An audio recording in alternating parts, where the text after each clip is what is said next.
She flew out to Detroit, went to Dilla's mum's house. They had like a studio set up in the basement. Nice.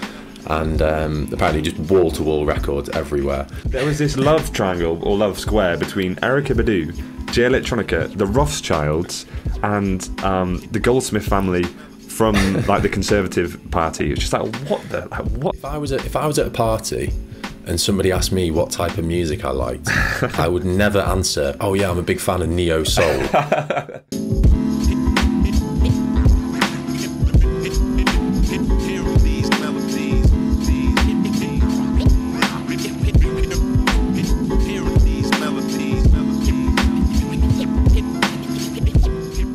Today we are talking about Erykah Badu's Mama's Gun, released on the 20th of November in the year 2000. We have been listening to this record non-stop for what feels like the whole of lockdown in preparation for this. So, Ollie, do you want to take it away?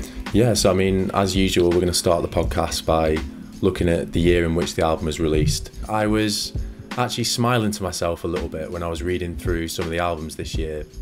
Because I know that there's some of your favourites on there, and I just think it's really great. All our new listeners can just get a firm idea of who Jamie Cameron is and the music that he likes. So yeah, I hope you're excited, because I am. I just don't know what's going to come, but yeah, go on. Okay, well, the first one is Kid A by Radiohead. Okay, yeah, I mean, I'm not embarrassed to like that album. I think one thing I would say is there's a definite stereotype that gets attached to the fans of the group. Perhaps best demonstrated by the fact that if you Google Radiohead fans are, the two top searches are smart and then the worst. So I'm going to leave it to the listeners to decide which one. The first one being what they think of themselves, and the second one being what everyone else thinks of them. I'm sure. So yeah, no, I'm not going to dispute that at all. The second one is Parachutes by Coldplay, a group that by now many people, probably including myself, might have written off, but not Jamie Cameron. No, I way prefer their early stuff, man. Blah blah blah. No. Hold up. In fact, I read something the other day that's quite relevant to this. Apparently, Coldplay hate Parachutes. Like, the only album I actually like is maybe those first two. Chris Martin's quote, he was saying something like, "Oh yeah, we know that Parachutes was terrible." And it's like, what? Like, you're making collaborations with like the Chainsmokers and going on James Corden's, what do you call it? Carpool Karaoke. Like, it should be fair to you, that is the only album you ever big up by them, so I don't want to mislead the listeners. And then the final one is Sing When You're Winning by Robbie Williams. I don't really have anything particularly pithy for this one. I just know that at least I think you do as well, have a bit of a soft spot for him. But even bigger soft spot for Swing When You're Winning, Robbie Williams' swing and jazz cover album, which is amazing. Anyway, moving on. Some of the big US hip hop and pop and R&B to come out that year. It was actually a really solid year for rap music. Stankonia, the Marshall Mathers LP were probably the two biggest releases, but then Slum Village, Quasimoto and Jurassic 5 dropped new albums. Britney brought out Oops, I Did It Again. Destiny's Child dropped Independent Women. For today's podcast though, and our chat about the neo soul classic Mama's Gun, probably relevant to mention that D'Angelo brought out Voodoo in February, which actually spent 2 weeks at #1 in the US. Jill Scott brought out her debut, and as you previously mentioned, Jamie, November saw Mama's Gun by Erykah Badu released. So yeah, that's the year 2000 in music. Anyway, let's talk a bit about the album. I wanted to start off with a few stories about Erykah, just to build up a bit of a picture of the kind of person she is. Because Erykah Badu has, by all accounts, always had the aura of someone who was going to make it one way or another, whether she was acting or dancing or doing theatre or music in the end as well. She always seemed to kind of get these lucky breaks or manufacture these lucky breaks. There's some good stories along those lines. So the first of those stories, she got one of her breaks as the personal assistant to Steve Harvey. This is Steve Harvey, the comedian who presented Family Feud in the US. Yeah. So Erykah applied to be a waitress at Steve Harvey's comedy club in Dallas. And then as soon as she got that job, she invented various other roles for herself. So she invented a stage manager role, which she got. And then eventually she invented a personal assistant to Steve Harvey role. And if you listen to interviews with Steve Harvey, he's just kind of like, yeah, she just kind of took complete control of what she wanted and I let her do it. There's another great story along those lines. She was at a post-shoot party for an action movie she acted in. Again, she wanted to be an actor at first. And she met a music manager called Tim Grace at this party. And then literally just started singing full volume on the spot at this party in the middle of everyone kind of drinking their champagne with their canapes. And then Tim Grace offered her a management deal on the spot. So I guess what I'm hoping these stories illustrate is that Erykah has something about her, some aura about her. What kind of struck you about her music when you first listened to her, Ollie? And has that changed over the years? Or? I guess when I first started listening to her music, it was probably around the same time I was getting into bands like A Tribe Called Quest, Digital Planets, Jurassic 5, and especially a lot of the stuff off Baduism. It's a lot more kind of hip-hop oriented, so I always assumed that she was just a rapper first and foremost, and kind of sung a little bit.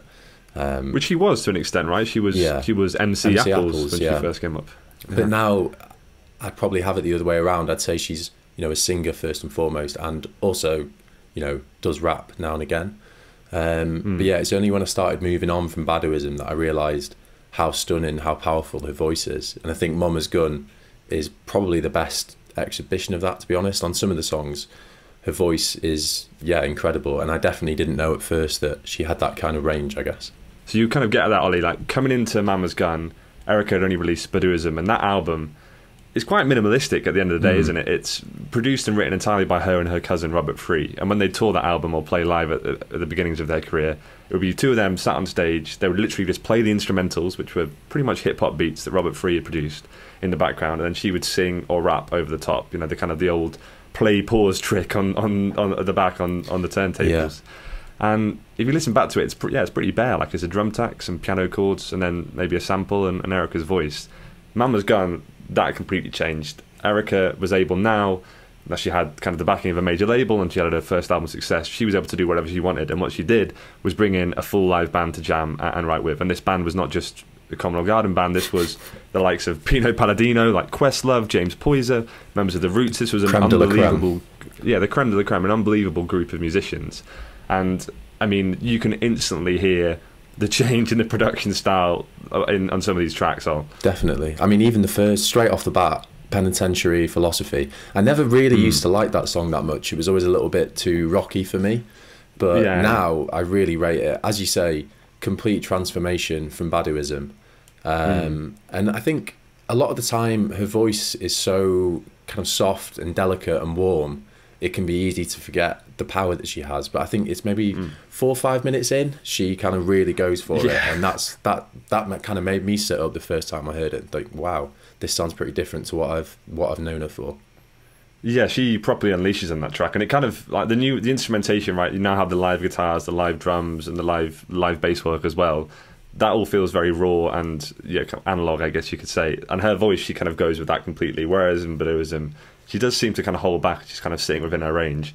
She fucking goes for it on that opening track, like 100%. Do you think it's definitely worth talking a bit more in depth about who these group of musicians actually were? Yeah. Like, they weren't just a motley crew.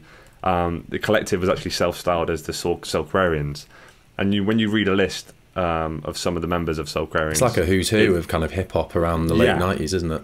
It's crazy. And I'll read out some for you now. You've got Mos Def, Common, Jay Dilla, Q-Tip, Questlove, Bilal, D'Angelo, James Poyser, Pino Palladino, obviously Erykah Badu, and then all the members of the Roots as well. And from what you kind of read about that point, it was very, very incestuous. Everyone was playing on everyone's records. If you needed vocals, everyone would call Erykah. If you needed a drummer, you'd call Questlove. If you needed some horns, like Roy Hargrove would play. If you needed a beat, you'd call Jay Dilla. Fuck Jay Dilla, you know what I mean? Oh my God. And Common's quote is saying that it was just one of those periods that you don't even realise what you're going through and how powerful it is. Because if you did, it'd probably mess with your mind a little bit, to be honest. Yeah, I mean, looking back, can you believe that they were all playing on the same records at that time? It would have been crazy walking around Electric Lady Studios in New York in 1998, and one floor, there's Badu, there's Common, there's all these people you're mentioning. Must have been an amazing time to be working in that studio, for sure. Yeah, the only comparison I can think of in forms of a group of people recording on, playing on a certain genre or set of tracks at a time or a moment is maybe like the Motown kind of era, like with the Funk Brothers and the house band there with James Jamerson, Earl Van Dyke, people like that, who laid down the backing for most of like the Motown hits for however many years. That's the only thing I could think of that maybe compares. Ollie, I was going to ask at this point, I was going to basically like come up with a load of super groups and like musical collectives and be like, what do you reckon to these? But then I thought, how can I frame this in a way that... there's a joke coming here, Jamie. Yeah, well, I mean, maybe a joke, maybe more of like a bit of a bit. I was like, I've got to think of a way that I can bring this up and get Ollie's kind of insight in an interesting way. obviously you're familiar with the game, the general game, Snog, Marry, Avoid, right? I am familiar with that game, Jamie. Do you also remember that there was a BBC Three reality series back in the kind of late noughties called Snog, Marry, Avoid? Yeah, I do. Do you remember with the robot and they? Yeah, the personal overhaul I device. remember watching that late night on BBC Three. I need to explain this to people who might not be familiar with it or might not remember, because in hindsight, I can't believe this show ever existed on the BBC. So this is a show that focused, and I'm going to quote directly here from like the press notes and the marketing materials for the show. It focused on transforming fakery-obsessed slap addicts in Britain into natural beauties by stripping them of their skimpy clothes and layers of makeup and giving them a make-under instead of a makeover, with the help of POD, the personal overhaul device. That was the robot you're on about. Yeah. So, like, just one of the... I can't believe that show ever got made on the BBC. Shocking language. Like a show basically about, like, shaming women for what they... like how they want to present themselves. Anyway, ignoring how problematic that show is, I was thinking we could do something similar, but with music supergroups. Nice. So instead of Snog, Marry, Avoid, I was going to make it into 4 categories and make them a bit more specific to music, if you're with me. Right, so the categories are... Number 1, heckle them. So heckle them. The group. Number 2, sign them to your label. Okay. So if you're starting a label, that's going to be the band you sign. Number 3, sneer at their fans for being basic. Right, so just kind of get up on your high horse and sneer at them. And then number 4 is only be able to play their artist radio on Spotify for the rest of your life. Okay, so we got heckle them. So heckle them, sign them up. Sneer at them, Spotify radio. Exactly, okay, right. Cool. So the 4 musical collectives / supergroups that I have here for you today to play this game on.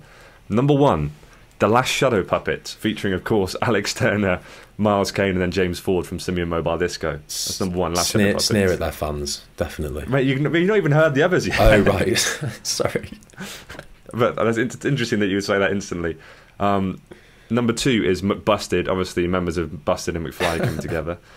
3 is Queen, but when they toured with Adam Lambert, the American Idol winner who replaced Freddie Mercury after he died. What are these? And then finally, a more reasonable one, the Soulquarians, of course, as we just discussed. Okay, well, so Last Shadow Puppets, McBusted, Queen touring with Adam Lambert, and then Freddie Mercury. Soulquarians. Well, Soulquarians have got to be the Spotify radio option, no doubt. But who are you signing to your label, boy? Busted for a joke, because I remember I went to see Busted. They were my first ever gig when I was a child, and nice. Where was that? Manchester Evening News Arena, yeah. And then I'm going to heckle Queen and sneer at the Last Shadow Puppets. I think I've made the right choices there, to be honest. Yeah, no, I'll accept that. I think I would probably sneer at the Last Shadow Puppets as well. That was a good game. Anyway, I enjoyed that. I'm glad you enjoyed that game. Yeah, we'll have to refigure that for another episode later on. But back to Mama's Gun. Yeah, back to Mama's Gun. How strange is it that the Roots, who were involved in the Soulquarians and so much of the production of Mama's Gun, are now the house band on the fucking Jimmy Fallon show? Like, that makes no sense to me. It's like how Reggie Watts heads up the house band with James Corden's Late Late Show. Yeah. Like, how much are these people being paid? I guess the one thing is if being on that programme gives them a platform to maybe share their music with people that otherwise wouldn't have heard of the Roots, then I think there's an argument you can be made that maybe it's a good thing. But yeah, it does seem strange to me. Slight misfit. But okay, how many people who've watched the Justin Bieber versus Questlove drum off have then gone to listen to like Mama's Gun? I didn't even know that was a thing, to be fair. Oh, mate, YouTube that if you ever get a chance. Justin Bieber and Questlove have a drum off. I think I'm remembering that right. Anyway, yeah, back to the album at hand. The other thing that was perhaps most distinct about Mama's Gun compared with her previous album was that the lyrics were a bit more direct. Rolling Stone's quoted as saying that Baduism had lyrics that were often as decipherable as hieroglyphics. Famously, of course, there's the lyrics on and On, where she says she's born underwater with $3 and 6 dimes, which is apparently supposed to denote like the circle of life and 360 blah blah blah blah blah. They're a lot more direct and I think more effective on Mama's Gun, no? Yeah, I mean, I think there's a really kind of poignant vulnerability to a lot of the things she's saying. I'm thinking on Clever, for example. She's talking about how maybe she doesn't quite look as good as she used to when she was younger, but she's saying it's those kind of imperfections and vulnerabilities that kind of make us beautiful in our own way, and about being more comfortable in your own skin and who you are as a person. I think there's a line, but I made it fly and I'll tell you why, because it's her personality, she's who she is. I think on that track as well, I've got to shout out the Roy Ayers vibraphone collaboration, because I think that is, I mean, amazing. I'd say it's the best collaboration on the record. It's just absolutely gorgeous moment towards the end of that song. So definitely check that one out. Yeah, and what you're saying about it kind of being a bit more vulnerable, I think there's just less of the obscurity. If you like, Clever's one example, but Bag Lady, Green Eyes as well, they're not necessarily like straightforward songs, but they don't willingly conceal their meaning. Yeah. It's like it's the old adage of like less is more. If you have a bit of clarity, that outweighs when you're trying to make this super complex and cryptic lyrics. And I think she's definitely learnt like a good lesson there. Okay, so I'm sending you away to Desert Island. You can take one track from Mama's Gun with you. Which one are you taking? It's so easy, this question. I think it's probably, this track would actually make my genuine Desert Island discs, and that's Didn't You Know. Yeah, big up. What about yourself? I'm in firm agreement with you. I think it's the best song on this album. It's the best Erykah Badu song. I mean, you know how it might just be the best song. The best song ever. Yeah. Episode 1, we've said it. It's interesting because, you know, you were talking in the intro about this idea of destiny or fate that was leading her towards this success. I was reading a little bit about how she made this song, and basically she flew out to Detroit to work a little bit with Jay Dilla for the album. And I think around that time, Dilla definitely had a reputation for being maybe a little bit difficult, a little bit spiky, a little bit nettlesome. He was basically just like hunkered down in his kind of beat laboratory and maybe didn't get on with everybody. She firmly refutes this and says that he was a really kind of encouraging and welcoming presence, and basically said, look, if you think you can do something, you can probably do it and I'll help you. And apparently studio set up in the basement, and apparently just wall-to-wall records everywhere. And he basically said, yo, pick one out, we'll sample it, we'll blah, blah, blah. The first one she picks out is Erykah Badu's Dream Flower, which is the sample used for this song. Yeah. And Jay Dilla then gives her her first ever sampling lesson, and they make Didn't You Know. What? It's just ridiculous, isn't it? And yeah, there's other funny things she said about that trip. Apparently he's kind of like a mad scientist, and if you open up the fridge, all the Coke cans are turned around the right way and all this stuff. But I mean, the song itself, like her best music, it just sounds completely effortless. Yeah, effortless, completely, yeah. Yeah, beautiful, beautiful track. So I'm definitely agreeing with you there, Jamie. So Didn't You Know is coming to the Desert Island if we had to pick. I've got to give a shout out to Orange Moon and Green Eyes as well. Those are two amazing songs, but Didn't You Know, really like those songs. Takes it. So, as always, after looking at the album, we're going to try and think about where the record sits in the kind of artist's apex, if you like. So let's pretend for a second that Erykah Badu's career is laid out before us like a landscape, with all the peaks and troughs there for us to see. Where do we think this album falls? Is it at the peak of Mount Everest? Is it her best album? Or is it more of an acquired taste? Does it belong, you know, buried deep below sea level? Probably not, as you will have guessed from our conversation so far. But yeah, just for our listeners, I'm going to quickly run through her studio albums. So Baduism was her debut in '97, and she actually brought out a live album that year as well. Mama's Gun, what we're looking at today, came out in 2000. Worldwide Underground, 2003. And then there was New America Part 1 and Part 2, which came out in 2008 and 2010, respectively.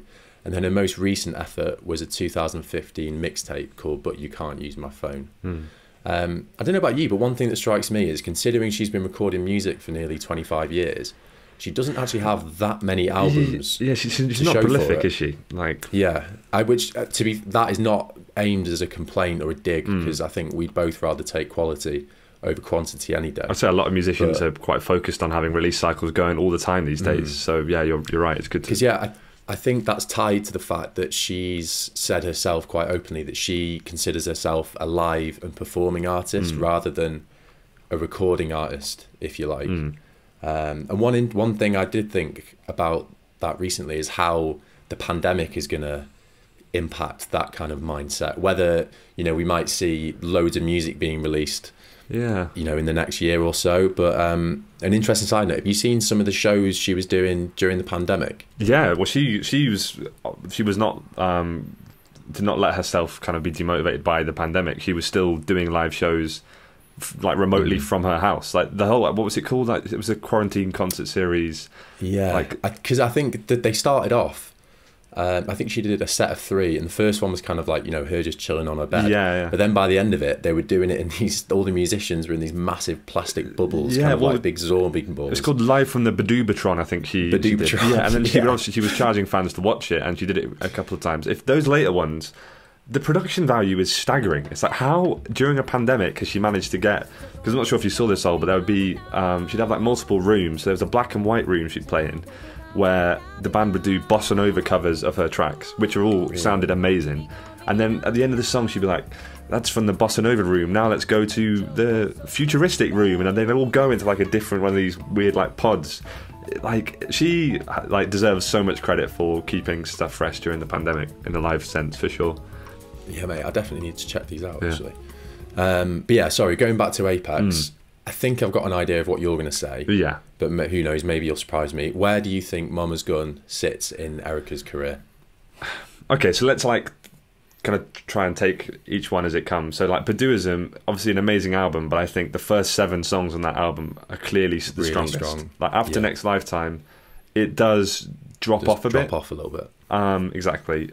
Wild But Underground, I would say, is probably her weakest album personally. Like, it's not bad by any means, but it's just like, it's not as interesting or novel as some of her other ones.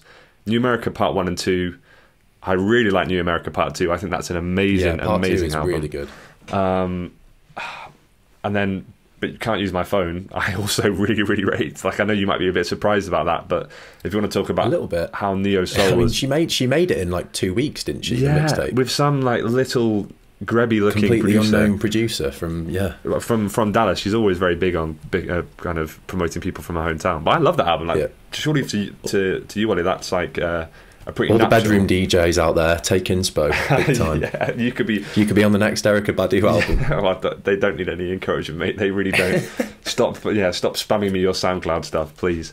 But yeah, no, I think that mixtape is also amazing. I'm not sure you can count it as a full album, but yeah, leading very swiftly onto Mama's Gun, which is just her best album. It's the most consistent. It doesn't ever really let up.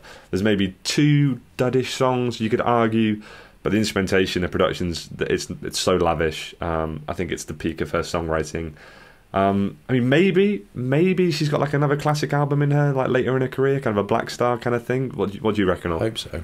Yeah, I mean, I agree with you. Mama's Gun is the best. I do think props have to go to Baduism and New America Part 2, definitely. So if people listening haven't checked those 2 out, or you know, if you like Mama's Gun and think I want to listen a bit more, maybe check those 2 out as well. But yeah, I think we're pretty much agreed, aren't we, mate? Mama's Gun is the apex. Yeah, Mama's Gun's the apex, and none of them are under the water. But let's just say, well, she's very consistent. There's some in the foothills, and then some of them are, you know, a bit higher up the order.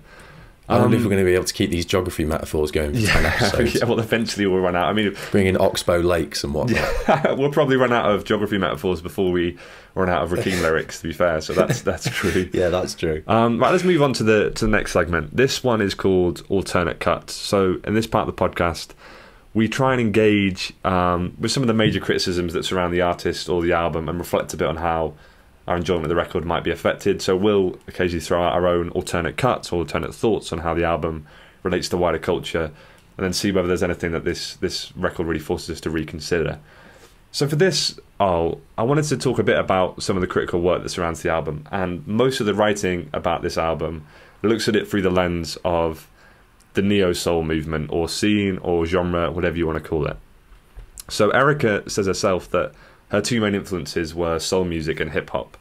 And obviously, as we said, she was an MC first, MC Apples, but you know, there's other influences in there. There's some jazz, some funk, some rock, blues, psychedelic music, whatever.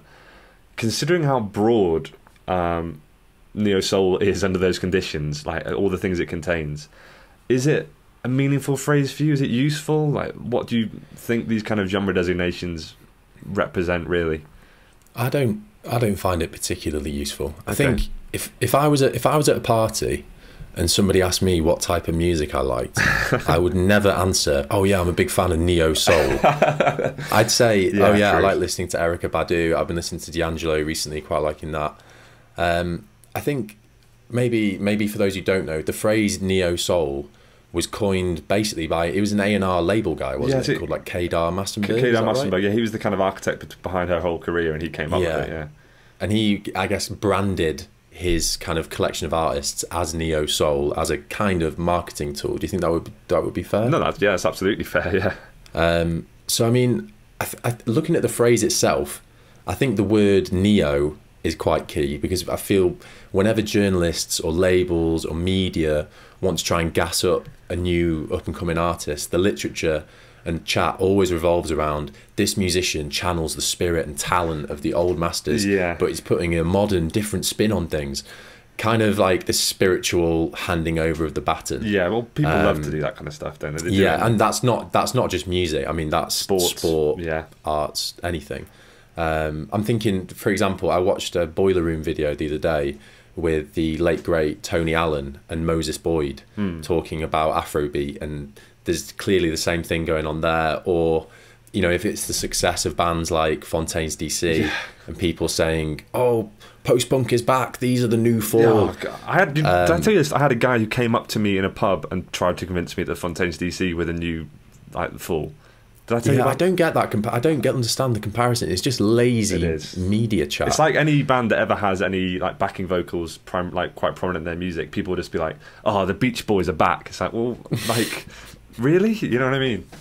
It's weird, but going back to the phrase, I think that's what neo soul does as a phrase so well. And I'm not trying to sound like a knobhead here, but as a society, we obviously love putting things in boxes and genres. It makes it more palatable, and when there isn't that bracket, we invent one. And that's all neo soul really is to me. It's just a way for record stores, fans, whoever, to kind of categorize a certain type of music. And I'm not saying, oh, I hate this, I hate the word, it's stupid, but it doesn't. I don't find it very useful. Okay, that's interesting. I mean, on the question of it being a marketing tool, undoubtedly it's a very effective one, because the fact that we're talking about it right now, and there is this idea of a collective of neo soul artists, clearly, like, Kadar Massenberg is like a genius in that sense.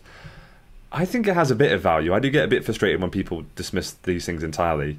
You got to remember, at the time when this scene was coming out, they were trying to distinguish themselves from some of the acts that were in the R&B scene that were on pretty shaky ground, like No Scrubs, Boyz II Men, Destiny's Child. That is not the same as Erykah Badu, D'Angelo, or Jill Scott, or The Roots. They're doing something different. I think is important to try and make that distinction. The other thing is, like, if just like very briefly, obviously artists hate being put in a box, and they hate being, you know, it's like, oh, I've transcended genre. Like, obviously I'm not just a neo soul artist, I'm a musician. That's great for Erykah Badu, because she can get away with saying that. Can you imagine if Tom Misch came out and said, no way am I neo soul, bro, like, I transcend that? He would be laughed at, like, rightfully so. You know what I mean? But I think what's key with the neo soul argument is that, for example, you were just talking about the Erykah Badu mixtape released in 2015. Yeah. When that came out, she described it as trap and B, and said, I've created a new genre. So maybe Erykah Badu isn't as reticent to be put in a box, but the difference is she's the one that's made the box, rather than this label fella. Yeah, that's a fair point. Isn't, you know, she's controlling her own, has a bit of, you know, autonomy, rather than it just being in the hands of, you know, people and labels. But that's a good. To be fair, I think in this case, like, that A&R was like also very close to her, and was like one of the first really successful black A&Rs in that era as well. So that's something to consider, I suppose. Yeah, I mean, definitely. Do you think that the term is still relevant? So, ignoring the D'Angelo, Jill Scott, Erykah kind of era, do you think there's a meaningful neo soul scene now?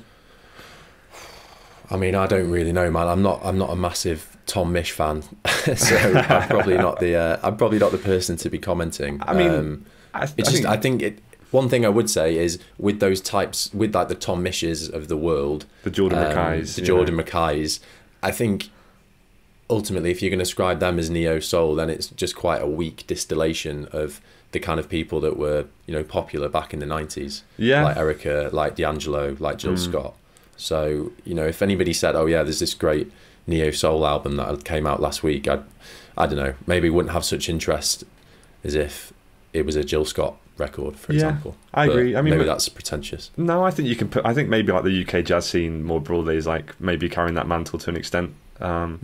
Like Pino Palladino's son is playing on a lot of those records. People like Yusef Days, Moses Boyd, as you were talking about. I think they're, to an extent, carrying the mantle. But again, we're obsessing over this idea of passing on the baton, and it's such an easy thing to kind of let yourself slip into, but maybe it's not that valuable. Anyway, moving on to the next alternate cut, just to throw out as well. And that's more to do with Erykah Badu's spirituality. And it's one of the biggest criticisms that Erykah faced when she was recording, you know, contemporarily to this album, was people were a bit skeptical of her brand of spirituality. So one magazine called her, I think, the biggest contrivance since the Spice Girls, which is just like, ouch. Bit harsh. But then if you see her live, like, she uses the word understand in place of understand sometimes. She does yell teach at gigs quite a lot, and she takes, you know, quite a long time out of sets to rant a bit about, you know, vaguely spiritual things. But I mean, that's not to disparage her too much. She does come across as very intelligent and perceptive in interviews. And there's definitely something about her, again, as I say, like, we saw her, is it last summer or the summer before? I can't remember. Yeah, in Barcelona, 2019. 2019, yeah. And there was a bit during her set when she took time out of a song, and she was like, you know, like, look at your neighbour, you know, and then imagine yourself looking down on your own body, and then just close your eyes and think about life. And then she said like something like, you've just witnessed a God in yourself. And obviously, like, in hindsight, that's exactly the kind of thing that me and you, Ollie, might just kind of take a bit of a high horse about. But at the time, I was like, wow, like, I might have just reached enlightenment. Like, Erykah Badu has changed my life. Compare that to a few weeks later when I was at Glastonbury watching The Streets, and Mike Skinner was off his nut. He was just talking like, turn to the person next to you. We were all once babies. If a baby was born now, it would be the most intelligent being on the planet. Be more like a baby. And we just stood in this tent going, what the heck is this guy on about? God, yeah. So, yeah. His serotonin levels are permanently fried, aren't they? Let's be honest. He's over yeah, there. going back to Erykah. Yeah, I mean, do you buy it? Do you buy her brand of spirituality? Because sometimes I feel like I really do. Like, yeah, I think, as you say, usually I'd be skeptical of this kind of thing, but whenever I listen to her music, this might be a bit of a rant. Whenever I listen to her music, I have a vision of all the music kind of spread out in one piece, like a piece of string, basically. Like the Apex Mountain. Exactly like the Apex Mountain, Jamie.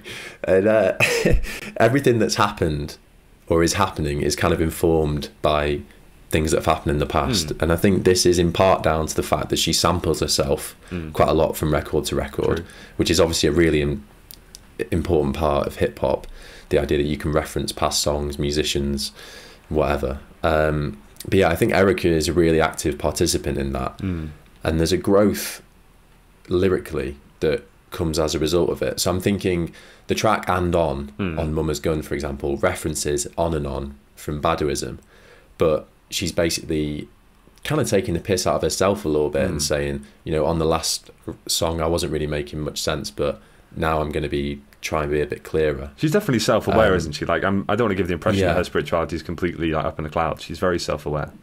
Yeah. Having said that, if you ask me if I want to buy any of the faux spiritual stuff on her website, then I'm probably okay. Things might change in the future, but at the minute I don't really want any kind of incense sticks made from her incinerated knickers. So yeah, that kind of stuff, you know, maybe not really buying. All right, well, just quickly, for people who aren't aware, another thing Erykah has launched in the past year or so is I think the Badu World Marketplace, it's called. It's pretty strange. So she sells stuff on this website. There are some good names. There's everything from kind of water bottles costing $80, like through to smoking paraphernalia, basically. But all the stuff is loosely branded in relation to her music or her lyrics.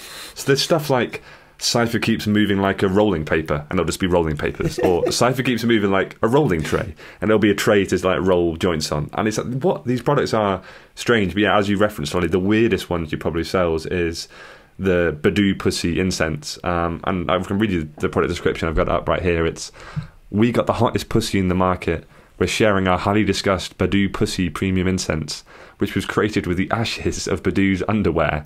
So, I mean, depending on how you see that, that's either a very savvy comment on how fame relates to women's sexuality, or it's very Goop and Gwyneth Paltrow. Yeah, I'm not sure how you see it. Probably leaning towards Goop, but yeah. Anyway, you're speaking of kind of sexuality and how that relates to Erykah Badu. Obviously, she's had various high-profile relationships over the years. And the way that people react when they're around her is always quite interesting.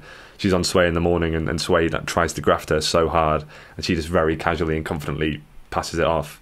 there's the video that circulated on the internet a while back of Bilal speaking about her, and he's just kind of looking up in the sky as if he's in a rapture, like, Erykah, oh my god.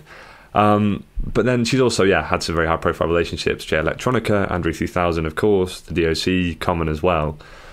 Ollie, do you have a favourite album released post Badu? Because obviously a lot of these people, because she's so captivating, seem to like devote their lives entirely to her, and then when they break up, the stuff they release afterwards is just not quite the same. Like Jay Electronica finally released Written Testimony after he split up with Badu. Andrew 3000 released Speakerbox, The Love Below, or The Love Below, really, his part of that record. The DOC didn't release anything after he split up with, at least not that I know of, after he split up with Badu. And obviously Common released B as well. I think B, man. I love that album, to be fair. So that would be your favourite post Badu relationship album? Yeah. Fair enough. Quite a specific category. It's a bit of a subgenre, yeah. Have you, this is a bit of a non sequitur, but have you read much about Jay Electronica and Badu's relationship? Not really. Just a bit of a gossip column moment. So Jay Electronica had an affair so he was with Badu, he had an affair with a woman called Kate Rothschild, aka from the mega rich, mega establishment Rothschild family, the banking family. And then that person he had an affair with was the wife of Ben Goldsmith, aka the London mayor candidate, the London mayor, Zach Goldsmith. It was Zach Goldsmith's brother. So there was this love triangle or love square between Erykah Badu, Jay Electronica, the Rothschilds, and the Goldsmith family from like the Conservative Party. It's just like what a collision of worlds. That is a bit random. I cannot think of any weirder like love circles, but I think unfortunately at first I probably thought about Erykah in relation to some of those relationships, whereas now I think of it firmly the other way around. Like they went out with her, it was not the other way around. Just because I think she's such an amazing artist. The other thing, I guess, family is really important to her as well. Yeah, I think we should say. I mean, there's interviews I've kind of watched where she's speaking about people that she's worked with for 25 plus years, and even these people, their children are now involved, like in her kind of wider group. Yeah, if you like. Well, she's quoted as saying, right, it's like music is a rebirth, and I'm a midwife bringing it into the world. So she does see herself as a bit of the mama of this big group, right? Maternal figure. Yeah, and have you, because obviously motherhood being quite an important part of her life and her work. Apparently, I was reading somewhere that when she was giving birth to Seven, so her son with Andrew 3000, they were listening to her own live album as the baby was being born. Maybe you should do, if you're ever driving your future wife to the hospital, Jamie, maybe you could play them this episode of the podcast while you're on the way. Try and calm them down. I want the first thing my child hears when it comes out of the womb is just going to be us talking about Erykah Badu's Apex. Erykah Badu's Apex, yeah. The other thing is when her and Jay Electronica had a child, they live tweeted through the pregnancy as well. And there was one tweet, I think it was like, it sounded like something from the Bible because of the pacing of it. It was like, I see the head, full of hair, and just stuff like that. So like, yeah, she's an interesting figure in the world of motherhood and music, and I think she deserves a lot of credit alongside some kind of other figures of that era when it comes to bringing motherhood into hip hop and being unapologetic about doing so. So as always, we're going to end our podcast with the album cover Hall of Fame. This is probably my favourite bit, so you can tell I'm getting excited. So yeah, this section basically imagines a situation where the album cover is trying to get into a nightclub, and Jamie and I are the bouncers. But we're not judging the record on, whether its ID looks fake, the shoes it's got on. It's being judged on a few different criteria. 4 specifically: the aesthetic of the cover, originality of the cover, the harmony between music and artwork, and whether or not you could consider it to be iconic. Like any decent nightclub, there are 4 different ranks. So the highest level is GOAT, straight in Hall of Fame, no questions asked. The second is VIP, not quite on GOAT level, but still a very good album cover. They'll have their own table in the club, for example. The third, we're getting down the other end now, ticket on the door, just about sneaking in, but you are a whisker away from being put in an Uber and going home. And last and least, name's not down, you're not coming in, embarrassing effort, disgrace, get out of our sight. So yeah, let's speak a little bit about her album covers. I think if you look at the 6 albums she's released, so that's not including the live one that we previously mentioned, but including the mixtape, I'd say there are some clear aesthetic differences between the first 3 and the last 3, and it kind of goes from relatively kind of sparse artwork to incredibly intricate and detailed. And the reason for that is the kind of more modern ones have been created by an artist called Emic, who Erykah's been working with for quite a while now. And this guy does all her tour posters, and he's done the last 3 albums. I'd say, honestly, the tour posters are probably even better than the album covers. So if you're not familiar with his work, he has a website where you can see them all. I'd say definitely go and check them out. My problem with Mama's Gun is that although I really like the colours and the font, I don't like it as much as some of her other record covers. I'm thinking New America Part 2, for example. Yeah. Or I don't really like it anywhere near as much as some of the cool tour posters he's done. So I'm going to say Ticket on the Door, purely for the fact that it is quite an iconic shot of Badu in her kind of musical pomp. And let's be honest, it's nowhere near as bad as the live album cover, which just has kind of year 9 Photoshop class written all over it. I'm glad you mentioned that. Clanger. That live album, isn't it her like with like a butterfly wings superimposed on it or something she's got some wings on. Yeah, it is an absolute shocker. That's not just your name's not getting down, you're not coming in. That is barred from the vicinity for taking your ID off you, scanning it to make sure you can't get into any nightclubs in the local area. As for Mama's Gun, so you're thinking In on the Door. What I would say is I agree with you that the photo is iconic because it's her, you know, I was going to say in her prime, but she's not like a racehorse, so allow that. But like her at the peak of her powers. The peak of her powers. And I do think the colours, there is a nice harmony. Like when I think of, you know, as a song, I do think of that kind of like was it kind of almost like a magenta-y yellow colour with the Afrocentric kind of colours around it as well. Could you make an argument for VIP, or do you think it's In on the Door? I think it's In on the Door. Because I think New America Part 1, Part 2. They're probably VIP. You Can't Use My Phone would probably be VIP. They're not even they. So they're not GOAT though, are they? They're not. Yeah, they're not GOAT. Yeah, I think you're probably right. It's In on the Door. Mama's Gun, In on the Door. In on the Door, but with a drinks ticket, I would say. So you pay In on the Door, you get a drinks ticket. We've discussed, and that's what we're saying to them. All right, well, as always, if you can allow me to briefly plug some of the socials, we're at Death for the Record on Instagram, on Twitter, on Facebook as well. Next week we'll be back. We'll see you there.